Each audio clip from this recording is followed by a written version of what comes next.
Full Moon sale காலை 9 மணியிலிருந்து இரவு 12 மணி வரை ஜூலை 29 ஒரு நாள் மட்டும். அரண்மனை 2ல குச்சி மிட்டாய் குருவி ரெட்டி சின்ன பசங்களுக்கு கொண்டு அந்த பாட்டு அந்த அளவுக்கு முதல்ல குழந்தைங்க அந்த மாதிரி தான், அப்படி அந்த பாட்டு தான் இருந்துச்சு என்னோட சாங் லிஸ்ட்ல. அந்த பாட்டு எப்படி அது பண்ணும்போதே அது குழந்தைங்க பயன்படுத்துறது நம்ம அந்த காலத்தில் சொன்னால் ஈஸியாக வர மாதிரி உள்ள வார்த்தைகள் வேணும். அந்த ஒன்று ஒன்றா பிடிச்சி குச்சி நீங்க எழுதுனதா? இல்லை அந்த இடத்துல உட்காந்து அவர் இப்போ தான் எழுதிருப்பான்னு நினைக்கிறேன். இப்போ சரியா ஆகும்ல. ஆனால் அங்கே உட்காந்து தயார் பண்ண எல்லாருமே சேர்ந்து குச்சி மிட்டாய் குருவி ரொட்டி வாங்கி தாரண்டி என் செல்ல குட்டி காதலிக்கும் பொண்ணுக்கெல்லாம் பசங்க நாங்க பூனை குட்டி மியா மியா மியா மியா மியா மியா மியா மியா மியா மியா மியா மியா மியா மியா குச்சி மிட்டாய் குருவி ரொட்டி வாங்கி தாரண்டி செல்ல குட்டி காதலிக்கும் பொண்ணுக்கெல்லாம் பசங்க நாங்க பூனை குட்டி. செம்ம பாட்டு சார். உரியடி படம், அந்த படத்துல நீங்களே மானே மானே சாங் வந்து கம்போஸ் பண்ணி லிரிக் நீங்களே எழுதி பாடிருப்பீங்க. அந்த வாய்ப்பு எப்படி வந்தது? அந்த பாட்டு சென்னை சங்கமத்தில் தான் அந்த பாட்டை நான் எழுதி பாடுறேன். எழுதி ஒரு 2500 கலைஞர்களுக்கு மத்தியில் அந்த பாட்டை பாட ஆரம்பித்து எல்லா ஸ்டேஜ்லேயும் பாட ஆரம்பிக்கிறேன். அதுக்கப்புறம் இதில் கேரளாவில் போய் இந்த கப்பா டிவியில் பாடுறேன் அந்த பாட்டை. அதெல்லாம் பாடிட்டு கேசட்லலாம் போட்டு இதாக இருந்துச்சு. இந்த பாட்டு படத்துக்கு வரும்னு நான் எழுதலை, ஆனால் வருங்கிற நான் ஒரு அறிகுறி இருந்துச்சு. நம்பிக்கை கூட இல்லை, அறிகுறி இருந்துச்சு. கண்டிப்பாக அதெல்லாம் படத்தில் வர வேண்டிய பாட்டு. ஆனால் அதே மாதிரி அந்த ஜிகர்தண்டா ஷூட்டு போகும்போது தான் நான் 5 ஸ்டேஜில் அந்த இதெல்லாம் பாடிக்கிட்டு இருக்கேன், ஷூட்டிங் ஸ்பாட்லலாம். அப்போ தான் பாபி சிம்கா வந்து அந்த பாட்டை கேட்டு போய் அவர் கேட்குறாரு, அவர் இந்த பாட்டை நம்ம வச்சுக்கோனே அப்படின்னு சொல்கிறாரு. சித்தார்த்து அவர் கேட்குறாரு இந்த பாட்டை நம்ம வச்சுக்கோனே அப்படின்னு அவரும் கேட்டிருந்தார். அப்போ தான் எஸ்.ஏ. சூர்யா சார் ஒரு முறை இந்த பாட்டை நம்ம பயன்படுத்திக்கலாமா அப்படின்னு கேட்டிருந்தார். அவ்வளோ டிமாண்ட் அந்த பாட்டுக்கு. அவன் அதுக்கப்புறம் தான் 4வதாக தான் சமீர் பரத்ராம் அவர் அந்த படத்தோட ப்ரொடியூசரு, அவர் நலன் சாருடைய இதில் இருந்தார். அவர் சமீர் சார் வந்து என்கிட்ட இப்போ டீலிங் பேசி இந்த பாட்டை அப்புறம் அவர்கிட்ட மொத்தமாக இது வந்து ஒரு பாட்டு மட்டும் நான் கம்போஸ் பண்ணி சினிமாவில் நான் இசையமைச்சு எழுதி பாடின முதல் பாட்டு. மறக்க முடியாது 2 லைன் அந்த ஓப்பனிங் கொஞ்சம் அப்படியா தனநானே ஆரம்பி. அது ரொம்ப பிடிச்ச ஒரு ஆரம்பிக்கும் போது யாரு உங்க லவருக்கு நீங்க டெலிகேட் பண்ண போறீங்களா? கண்டிப்பா டெலிகேட். தனநானா தனநானா தனநானா தானா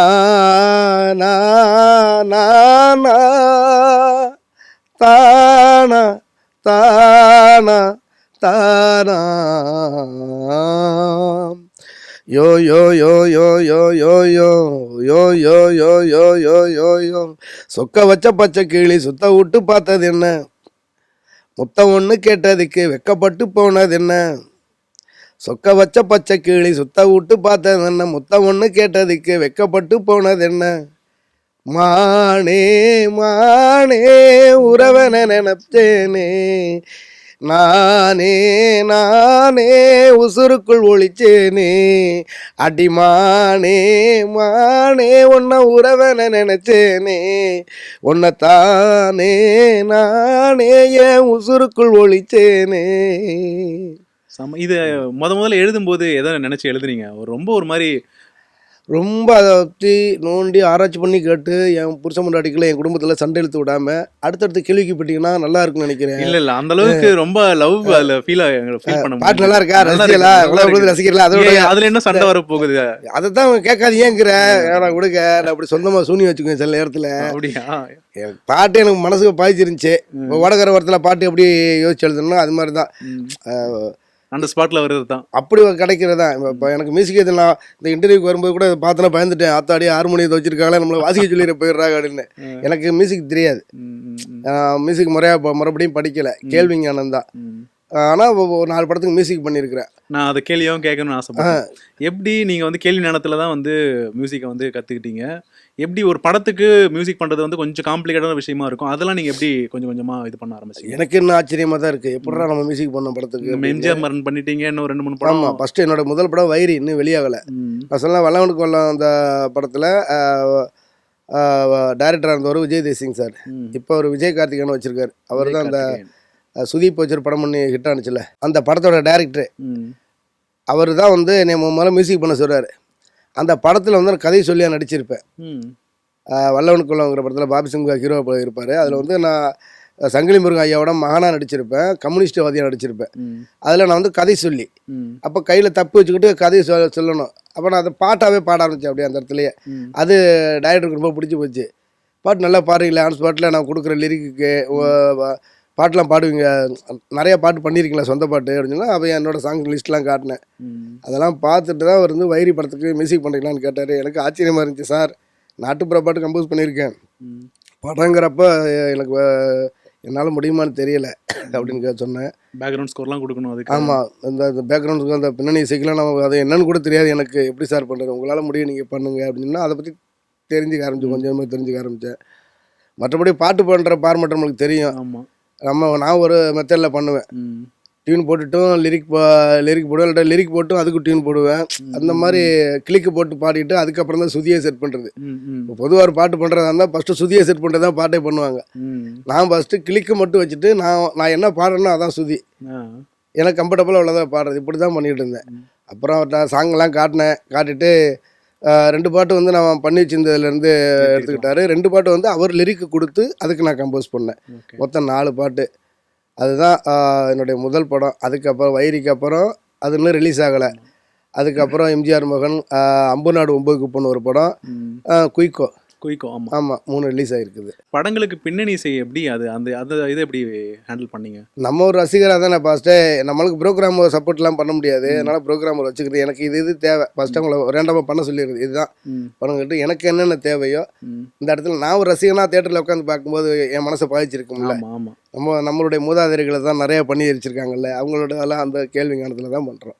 இந்த மாதிரி இசை வேணும்னு சொல்லிட்டு நீங்கள் வாயாலேயே ஆமாம், ப்ரோக்ராம் நான் ஃபஸ்ட்டு சில இதை வாயிலே சொல்லிடுறது, சில இதை ப்ரோக்ராமில் வந்து எனக்கு இது மாற்றி கொடுங்க சொல்கிறது. இந்த இன்ஸ்ட்ருமெண்ட் வேணுன்றதையும் நீங்கள். ஓகே. ஒரு பெரிய பெரிய இன்ஸ்ட்ருமெண்ட்டுகளில் வந்து எனக்கு மைனூட்டாக உள்ள இன்ஸ்ட்ருமெண்ட்லாம் தெரியாது. இப்போ ஓரளவுக்கு உள்ளதான் தெரியும். மற்றதை வந்து அவங்கள்ட்ட கேட்பேன், இதில் என்னென்ன இன்ஸ்ட்ருமெண்ட் வச்சா நல்லாயிருக்கும். ம். இன்னும் கூட நான் உலக தரத்தில் அடுத்தடுத்த இதுக்கெல்லாம் கொண்டு வரதுக்கு முயற்சி பண்ணுறேன். இப்போ நம்ம நாட்டு இசைக்கருவிகள் மட்டும் இல்லாமல் ம். இன்னும் மேற்கத்திய இசைக்கருவிகளையும் உள்ளே இணைச்சி ஏதாச்சும் டிஃப்ரெண்ட்டாக பண்ணணும்னு தான் ஓடிக்கிட்டு இருக்கிறேன். என்னுடைய பாடல்கள் கூட இப்போ பார்த்தீங்கன்னா நான் ஃபோக் மலி ரெக்கார்ட்ஸு, இந்த ரெக்கார்ட் லேபிள் ஒன்று வச்சு தனியாக பண்ணிக்கிட்டு இருக்கிறேன். ம். அதில் கூட என்னுடைய ஆரம்ப காலத்து பாடலுக்கும் இப்போ உள்ள பாடலுக்கும் நிறைய டிஃப்ரெண்ட் தெரியும். எனக்கே ஆச்சரியமாக இருக்குது, எப்படி எத்தனை ஜேனரில் எழுதியிருக்கேன் பாட்டு அப்படின்னு. ஒரு நேரமும் ஆச்சரியமாக தான் இருக்கும். இது எல்லாம் கடவுள் வந்து நம்மளை மக்களை சந்தோஷப்படுத்துகிற பணிக்காக நம்மளை படைச்சிருக்காங்கன்னு நினைக்கும் போது கொஞ்சம் சந்தோஷமாக இருக்கும். எம்ஜிஆர் மகன் பேக்ரவுண்ட் ஸ்கோரை பார்த்துட்டு பொன்ராமன் என்ன சொன்னார்? நீங்கள் இப்போ ஃபுல்லாகவே ஃபஸ்ட் டைம் நீங்கள் முழு நீள படத்துக்கு அந்த படத்துக்கு பண்ணியிருப்பீங்க, பட் ஆனால் அந்த எம்ஜிஆர் மகன் வந்து இன்னைக்கு தேட்டரில் வந்து மக்கள் மத்தியில் இன்னும் கொண்டாடப்பட்டிருந்தா இன்னும் நல்லா இருந்திருக்கும். நேரம் நிறைய மியூசிக் நான் பண்ணியிருப்பேன். அந்த நேரம் வேற கொரோனா நேரமாக போச்சு, ஓடிடியில். அதனால் ஓடிடியில் வந்துருச்சு. நல்ல படம், நல்ல மியூசிக்கு. சரி, பரவாயில்ல, இன்னும் வரும். கண்டிப்பாக. தோல்விகள் தான் நம்மள்ட்ட வெற்றிக்கு இது. கண்டிப்பாக. படமும் தோல்வி கிடையாது, பாட்டும் தோல்வி கிடையாது, எல்லாமே நல்லா வந்திருக்குது. மக்கள்கிட்ட போய் சென்றடையில நேரம் அப்படி நம்ம நேரத்தில் அமைஞ்சிருச்சு. தர்புகா சிவா அவர்கள் மியூசிக்கில் வண்டியில் நெல் வரும். எந்த ஸ்டேஜுக்கு போனாலும் இந்த பாட்டை கேட்காம உங்களை விட மாட்டாங்க எனக்கு தெரிஞ்சு. ஆமாம், அந்த பாட்டு வந்து முதல்ல கோக் ஸ்டுடியோவில் வந்து பாடியிருப்போம். ஆமாம், நான் ஃபஸ்ட்டு அங்கே ஸ்டேஜில் பாடிக்கிட்டு தெரிஞ்சது. அதில் வந்து அந்த படத்தில் வந்து பாடலாசிரியராக இவர் பேரை போட்டிருப்பாங்க, ஏகாதசி பேர் போட்டிருப்பாங்க. அதில் அந்த ஃபீமேல் ஒன்று வரும், விரல் தொடும் தூரத்தில் வரம் இருக்கு, அதுதான் ஒரு ஏகாதசி எழுதுனது. வண்டியிலங்கிறது அது என்னுடைய பாட்டு. ஓகே. அது நான் என்னோடய இண்டிபெண்டன்ட் சாங்கு. அது கோக் ஸ்டுடியோலாம் பாடினதுக்கு அப்புறம் தான் அந்த படத்தில் எடுத்துக்கிட்டாங்க.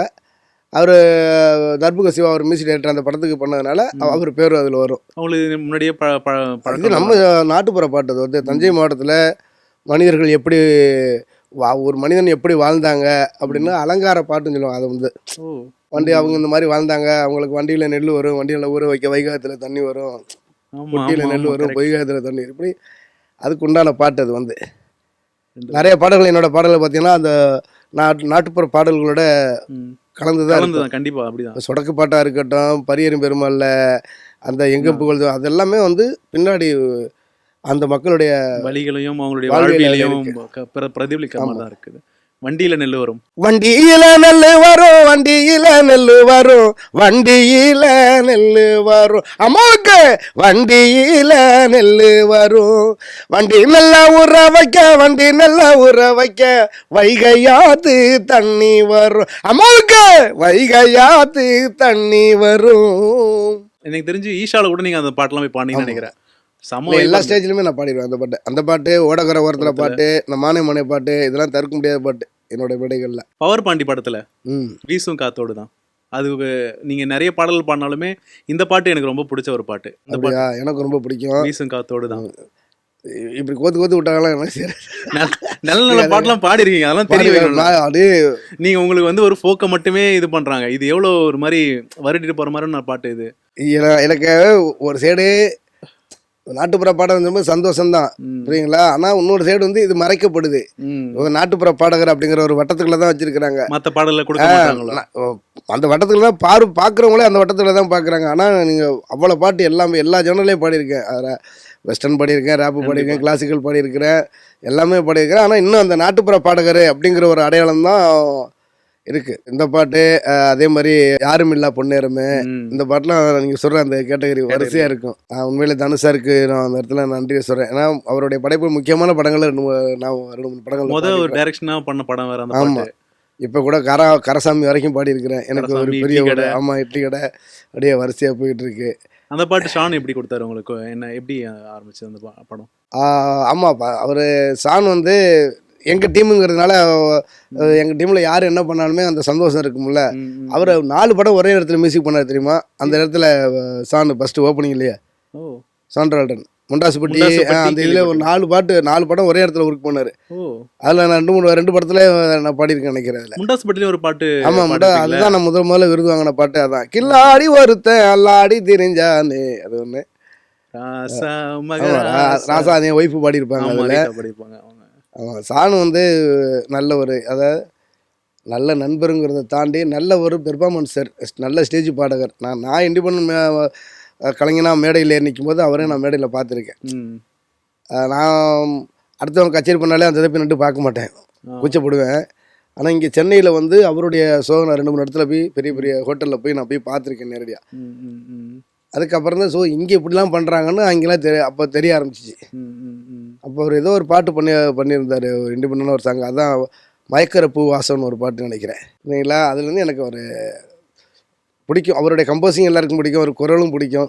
அதில் நான் வந்து பழகினதுனால எனக்கு கூடுதலாக பிடிக்கும். அதனால பாப்பாண்டிக்கு ஆமாம் கூப்பிட்டுருந்தார். தனுஷ் சார் என்ன சொல்லியிருந்தாரு பாட்டை கேட்டுட்டு? ஃபஸ்ட்டு தனுஷ் சார் ஒவ்வொரு பாட்டுக்குமே வந்து ஒரு வாழ்த்துல கொடுத்துக்கிட்டு தான் இருக்காரு. உலகத்தில் திடீர்னு ஏதாச்சும் ஏற்பாட்டில் சந்திப்போம், அங்கேயும் பார்த்து பேசுவேன். சார் வாய்ப்பு அதான் கொடுத்துக்கிட்டே இருக்கேன் வரிசையா அப்படின்னு. நான் நடிப்புக்கு மட்டும் கேட்டுக்கிட்டு இருக்கேன், இன்னும் அவர் கொடுக்காம இருக்காரு. நான் ஜேடிவி மூலமாக வந்து சார் தனுஷ் சார் நல்லா பார்த்துங்க, ஒரு நடிகனை வந்து மிஸ் பண்ணிடாதீங்க. ஒரு அப்கமிங் மிகப்பெரிய காமெடி நடிகர் ஒருத்தர் வளர்ந்துக்கிட்டு இருக்கிறாரு. என்ன ஒரு பாடகராக மட்டும் பார்க்காம காமெடி கலை இறக்கி விட்டு பாருங்க சார், பெரிய ஒரு புண்ணியமா போகும். கண்டிப்பா அவர் நிறைய யங்ஸ்டர்ஸ்க்கு இது கொடுத்துருக்காரு, நிறைய பேர் கேட்டுக்கிட்டு தான் இருக்கேன். கண்டிப்பா அவர் படத்துல மிக விரைவில் நடிப்பேன். அந்த வகையில மேயதமான் தங்கச்சி, ஆமா, அண்ணன் தங்கச்சிக்கான ஒரு சந்தோஷ் சாருடைய மியூசிக்ல.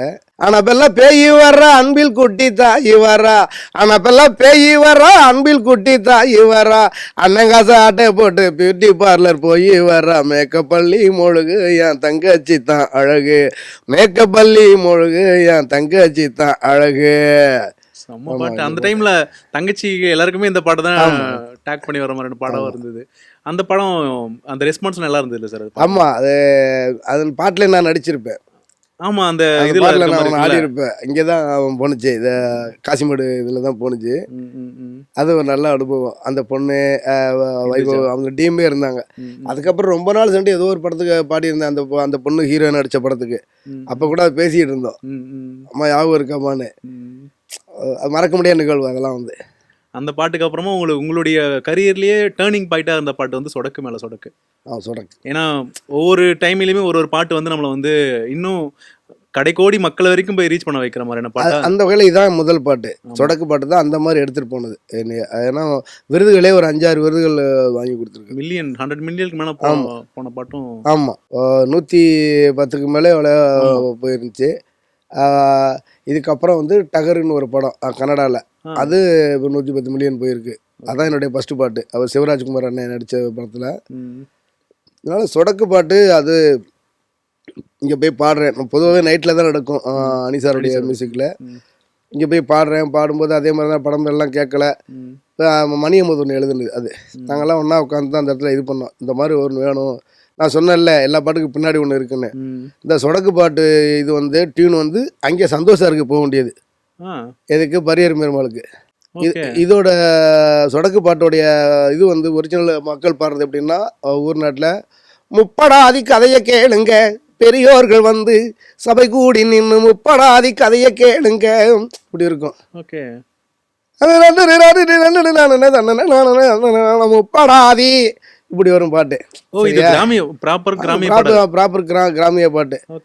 அப்போ அதை வந்து அங்கே பாடும்போது இல்லை இந்த டியூன் வேணாம், வேற டியூன் கொண்டு வந்து சொல்லும் போது தான் அது வந்து இமானுவேல் சேகரன் பாட்டு. எங்கும் தூப்புகள் தூவங்க இந்தியாவின் தான் விளங்க அன்னைஞான சுந்தரியின் ஞான தங்கமே அருந்தவத்தால் வந்துதித்தார் இமானுவேல் சிங்கமே இப்படின்னு அந்த பாட்டு. அதை தான் அதுக்கு வச்சுட்டாங்க. அப்புறம் இதை இங்கேருந்து பாடும்போது அனிசார்ட்ட அதை பாடி காட்டும்போது சேலக்காரி கதனை கேளுங்க தனநானே நானே சொல்லும்போது அப்போ ஸ்பீட் பண்ண விட்டுருக்கோம். தன்ன நானே போட்டு சொடக்கு மேலே அப்படின்னு அப்படி வந்தது. நொறுக்கி விட்டாங்களே அந்த பாட்டை. ஆமாம், அதை பாடிட்டு போயிட்டோம். நான் வந்து சிங்கப்பூருக்கு ஒரு கச்சேரிக்கு போயிருக்கிறேன். இமான் சார் கச்சேரிக்கு தான் சிங்கப்பூருக்கு போயிருக்கோம். சரியான டெங்கு அப்போ தான் எனக்கு வந்திருக்கு. எனக்கு டெங்கு வந்திருக்குன்னே தெரியலை. அப்படியே பெட்டில் படுத்து கிடக்குறேன். அப்படியே வேர்த்து ஓடுது. நைட்டு 1 மணிக்கு ஃபோன் பண்ணுறாரு. ஃபோன் பண்ணி போக்குமாரிலே பாட்டு பட்டது பட்டி தொட்டியெல்லாம் பட்டையை கலப்புதே, என்ன சார் சொல்றீங்க பார்த்தா சொடக்கு பாட்டு அந்த ஒரு நாளைக்குள்ள அவ்வளோ போயிருந்துச்சு ஓப்பனிங்லேயே. அதுக்கப்புறம் தான் அதோட இது தெரிஞ்சிச்சு. ஏன்னா நல்லா தோண்டு போயிருக்கிற ஒரு நேரத்தில் பார்த்து அப்படி புஷ் பண்ணி விடுச்சு அந்த பாட்டு. மறக்க முடியாது. இங்கேயும் தமிழ்நாடு மட்டும் இல்லாமல் கேரளாலாம் செம்ம ரசிகர்கள் அந்த இதுக்கு. ஓவரால் இந்தியாவிலுமே அந்த ஃபுல்லாகவே அந்த பாட்டு ஹிட்டான பாட்டில்.